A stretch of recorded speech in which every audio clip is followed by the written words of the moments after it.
Welcome to the first edition of Unfiltered Advice. I'm Amy. I've been giving out a lot of unwanted and unfiltered advice for a very long time. And I've started to actually have people come up to me and ask for it because it turns out people are starting to want to know the real deal. They're sick of the whole, forgive the person because then you'll feel better. If you feel this way, come over here. You should be asking me some questions because what really matters in life is how you feel at the end of the day, not the other person. You're the one that has to look at your own ugly ass mug in the mirror every day, not me. But on a lighter note, I wanted to start doing this because I've been doing a Facebook page and I've been putting my jokes out there, my little bits about life, and the results actually been pretty nice. And when I talk to my friends, they sit there and tell me this is what I should be doing. I'm way too lazy to go out to a comedy club or worry about any of that kind of stuff. I live in the little foothills of New Hampshire, not originally from here at all, from the city down south. So I might throw a little y'all in here or such and such. I will be smoking on this show if that bothers you. Well, tough. If by now you've only been watching because you've been able to see my cleavage, oh yeah, that's kind of why I wore a shirt that showed my cleavage. Because you men think with your dumb stick. If you turned off after that, well, that's because you really agreed with me, but you didn't really like hearing that. Oh well. I might have already lost some people. I like to make a lot of funny posters with the stuff that I see and hear throughout the day. And they're on Facebook at TheStuffFunnyIsMadeOf. Just go ahead and like that page. You can also contact me there. My hope is we'll get to the point where you guys can write me in questions, I can answer them, and have some fun. I'd like this to be a little bit interactive instead of me just sitting here being like, my life sucks, my workday sucked, I didn't get enough sex. No, I want to hear that from you. And then figure out how to make it fixed. So, first up, one of the nice things I have here that I ended up making a poster for was I saw somebody had wanted on another site how to know how to get rid of a roommate. And somebody posted this really funny thing about 7 ways to get rid of your roommate. Sit there on the middle of the living room floor. When they get home, be like, I've been waiting for you. I thought it was kind of interesting, but I thought of this idea a couple years ago. And one of my friends actually used it. And this is titled, What to Do If You Hate Your Ex-Roommate. And it also works on cheating ex-boyfriends. Girlfriends, too. And really what you have to do is you need to go into their house. You need to find an inconspicuous spot. Back of a closet, underneath a couch is always really good. Filing cabinets never get moved. Who moves their filing cabinet? And you need to cut a small slit of the carpet with an X-Acto knife.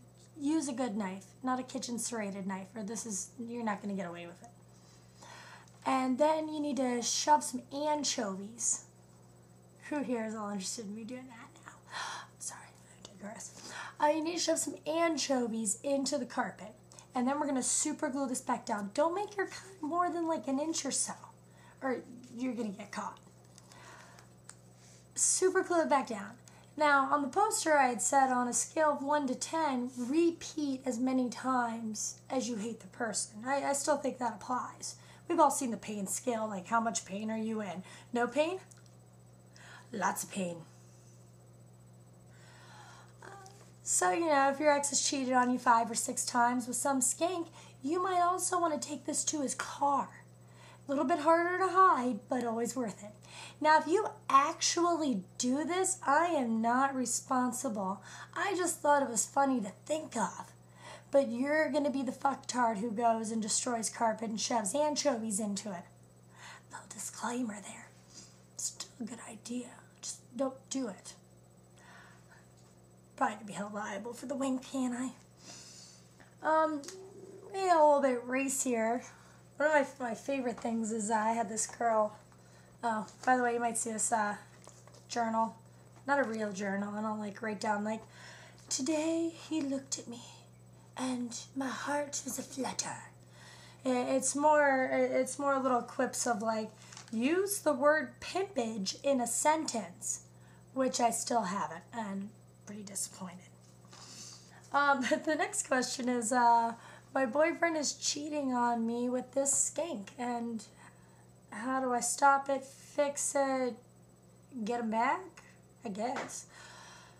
I'm not really sure what she wants in this resolution, but I can tell you one thing in this. And I know this chick. I know her boyfriend. I know the skank. You need to lick your boyfriend's balls, and you need to play some slap and tickle. Because this is one of those situations where the mistress is willing to do what you are not. You are a missionary on your back kind of girl. And your boyfriend is get the leather whip out and make some fun there. You think that's crazy. You think that like going and getting kinky is wearing a negligee. I don't think I could even say the words back door to you and you not thinking that's where the trash comes out.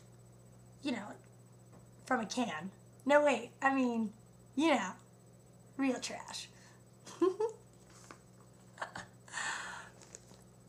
But seriously, if you don't lick your boyfriend's balls and somebody else is willing to, you might not keep him. It's not that he doesn't love you or anything like that, but there's going to be certain things he's going to look at you and go, well, am I going to spend the next 20 years with something I think is subpar? I'm not saying you are subpar.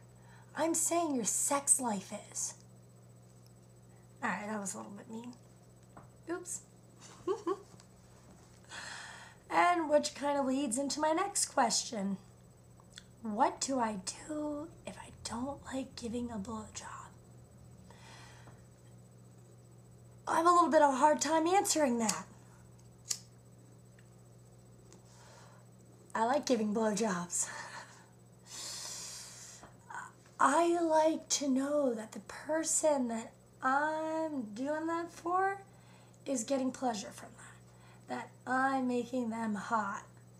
And that's what I expect is going on when they're down there. I don't think they're sitting there looking at that like, oh my God, that shit is so beautiful. No, I think that they're thinking, oh my God, I'm turning her on and now I'm going to hit it hard. And that's how we kind of need to think about blowjobs. And down to the balls, of course. If they like it, some guys, they don't really care.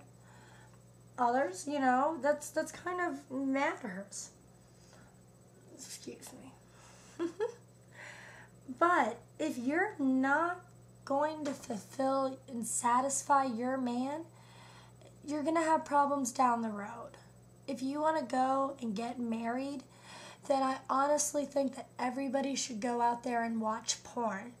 You might think it's gross. There's some more like female friendly or not such as hardcore. Me, I like the gown and bag. Just kidding.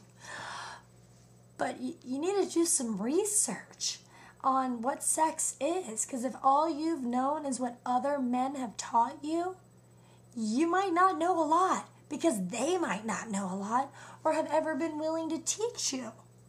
Maybe you're just not giving a good blowjob. Maybe you're not incorporating the whole business of it. But that's something that you really need to investigate. If you can go and see how other people do it and do it well, you might appreciate then being able to pleasure your man, because that's what it's all about, is the tingle in the panties and the making the stuff happen. Well, I hope this debut doesn't completely end up being a flop.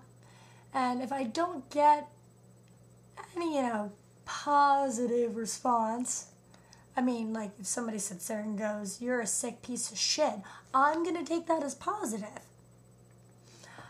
I probably won't make another. But if you want to submit any questions, go on to Facebook and go to TheStuffFunnyIsMadeOf. Go to my page, submit your question, send me an email. You can find my email address on there, and I would be happy to try and answer it on here. I don't think you might like the answer. Maybe you can even ask a question for a friend. We all do that. But I hope to see you next week. Thanks.